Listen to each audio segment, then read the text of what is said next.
Realme அவங்களோட GT சீரிஸ்ல GT 5G and GT Master Editionனு 2 phones launch பண்ணியிருக்காங்க. இந்த ஃபோன்ஸ் எப்படி இருக்குன்னு இந்த வீடியோல பார்க்கலாம்.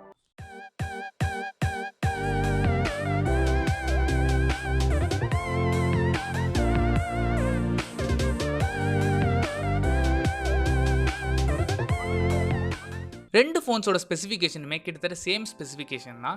என்னெல்லாம் டிஃப்ரென்ஸ் அப்படிங்கிறத சைட் பை சைட் கம்பேர் பண்ணி சொல்கிறேன். இந்த ரெண்டு ஃபோன்ஸோட சைஸ் 6.43 இன்ச்சஸ் 20:9 ஆஸ்பெக்ட் ரேஷியோவில் கொடுத்துருக்காங்க. டிஸ்பிளேக்கு Realme GT வெர்ஷனில் சூப்பர் AMOLED பேனல் யூஸ் பண்ணியிருக்காங்க. அதே மாதிரி மாஸ்டர் எடிஷனில் AMOLED பேனல் மட்டும்தான் யூஸ் பண்ணியிருக்காங்க. இந்த ரெண்டு ஃபோன்ஸோட ரெசல்யூஷனுமே Full HD plus 120Hz refresh rate கொடுத்துருக்காங்க. இந்த ரெண்டு ஃபோன்ஸ்லையுமே டச் சாம்பிளிங் ரேட் பொறுத்தவரை 360Hz. ஸோ 360Hz கொடுத்துருக்கிறதுனால டிஸ்பிளேயோட ரெஸ்பான்ஸ் இன்னும் கொஞ்சம் அதிகமாக இருக்கும். Realme GT 5G வெர்ஷனோட பீக் பிரைட்னஸ் 1000 nits வரைக்கும் போகும்னு சொல்லியிருக்காங்க. ஸோ பிரைட்டான சன்லைட்டில் கூட உங்களால் ஈஸியாக யூஸ் பண்ண முடியும். Next processor. Realme GT 5G மாடலில் இந்த இயரோட லேட்டஸ்ட் ஃப்ளாக்ஷிப் ப்ராசஸரான Snapdragon 888 யூஸ் பண்ணியிருக்காங்க. பெர்ஃபார்மன்ஸ் பற்றி நீங்கள் கவலையப்பட வேண்டாம். நீங்கள் எந்த ஆப் யூஸ் பண்ணாலுமே ஈஸியாக யூஸ் பண்ண முடியும். GT மாஸ்டர் எடிஷனில் Snapdragon 778G ப்ராசஸர் யூஸ் பண்ணியிருக்காங்க. இதே ப்ராசஸர் தான் Moto Edge 20லையும் யூஸ் பண்ணியிருக்காங்க. அந்த ஃபோனோட வீடியோ கார்ட்ஸ் மேலே ஐ பட்டனில் கொடுக்குறேன், செக் பண்ணி பாருங்கள். கேமிங் பொறுத்தவரை GT 5G வேரியண்ட்டில் தாறுமாறாக இருக்கும் அண்ட் மாஸ்டர் எடிஷனில் நல்லாயிருக்கும்.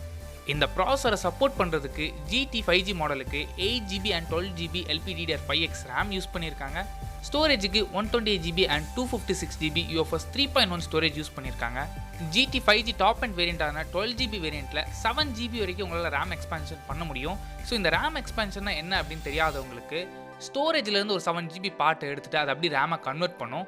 அண்ட் அதே மாதிரி மாஸ்டர் எடிஷன்லையும் 5GB வரைக்கும் விர்ச்சுவல் RAM எக்ஸ்பேண்ட் பண்ண முடியும்னு சொல்லியிருக்காங்க. Next cameras.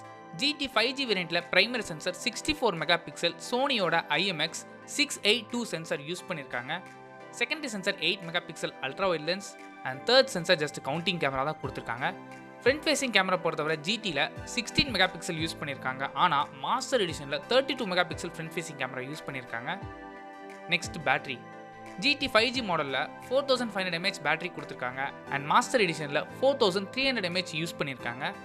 இந்த பேட்டரி சார்ஜ் பண்ண ரெண்டு ஃபோன்ஸ்லையுமே 65 வாட்ஸ் சார்ஜர் பாக்ஸ்லேயே இன்க்ளூட் பண்ணியிருக்காங்க. சாஃப்ட்வேர்னு சொல்லும்போது ரெண்டு ஃபோன்ஸ்லையுமே Android 11 தான் ரன் ஆகுது. இதுக்கு மேலே Realme UI அப்ளை பண்ணியிருக்காங்க. Next pricing. Realme GT 5G 8GB RAM 120GB variant 37,999க்கு லான்ச் பண்ணியிருக்காங்க and 12GB RAM 256GB variant 41,990க்கு லான்ச் பண்ணியிருக்காங்க. ஸோ இந்த ப்ரைஸுக்கு இந்த ஃபோன் நீங்கள் வாங்கலாமான்னு கேட்டிங்கன்னா நீங்கள் தாராளமாக அந்த ப்ரைஸுக்கு வாங்கலாம். பெருசாக காம்படிஷன் சொல்கிறதுக்கு எதுவுமே இல்லை.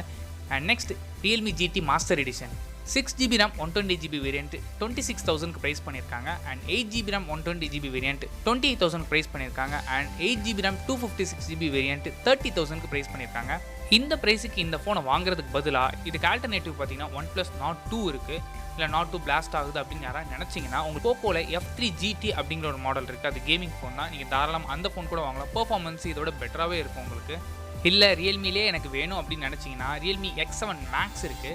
25,000 தான் இப்போ ப்ரைஸ் பண்ணியிருக்காங்க. 8GB RAM 120GB variant. Realme X7 Maxல Dimensity 1200 use பண்ணியிருப்பாங்க.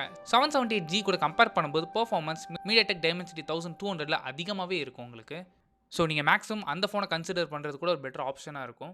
இந்த வீடியோ பிடிச்சா லைக் பண்ணுங்கள், கமெண்ட் பண்ணுங்கள், ஷேர் பண்ணுங்கள். மறக்காம சேனல் சப்ஸ்கிரைப் பண்ணிவிட்டு பக்கத்துக்கு பெல் ஐக்கானை செலக்ட் பண்ணிவிட்டு ஆல் ஆப்ஷன் கொடுங்க. அப்போ தான் வீடியோ போட்ட உடனே உங்கள் ஃபோனு நோட்டிஃபிகேஷன் வரும்.